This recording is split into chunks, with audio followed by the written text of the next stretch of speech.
تمہاری من پسند چیز اللہ نے تمہارے بہتر وقت کے لیے سنبھال رکھی ہے۔ اگر کسی کی تکلیف دیکھ کر تمہیں تکلیف ہونے لگے تو سمجھ لینا تم اللہ کے بنائے ہوئے بہترین انسان ہو۔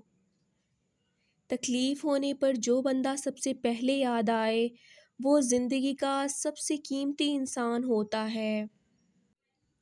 کچھ نیا پانے کے لیے وہ مت کھو دینا جو پہلے ہی تمہارا ہے۔ امید نہ چھوڑنا، کل کا دن آج سے بہتر ہوگا۔ یہی درس دیتا ہے تمہیں ہر شام کا سورج۔ مغرب کی طرف جاؤ گے تو ڈوب جاؤ گے۔ مولانا رومی۔ ہم ایسے منافق لوگ ہیں کہ کسی کی تکلیف کو اس کے گناہوں کی سزا سمجھتے ہیں اور اپنی تکلیف کو آزمائش۔ یہ بات طلب کی ہے کس کو کیا نظر آتا ہے؟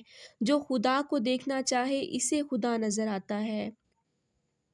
پرہیز کر پھر اپنی روح کی طاقت دیکھ۔ سجدہ خوشی کا ہو یا غم کا، توفیق ملنا بڑی بات ہے۔ سکون اس بات کا ہے کہ لوگوں سے بہتر مجھے میرا رب جانتا ہے۔ دنیا والے چہرے اور مال کو دیکھتے ہیں، عرش والا دل اور اعمال کو دیکھتا ہے۔ ہم ضرور تمہیں اچھے اور برے حالات سے آزمائیں گے۔ کبھی کبھی تکلیف ایسی ہوتی ہے کہ اللہ کے علاوہ کسی سے بات کرنے کا دل نہیں کرتا۔ وقت جب فیصلہ کرتا ہے تو گواہوں کی ضرورت نہیں پڑتی۔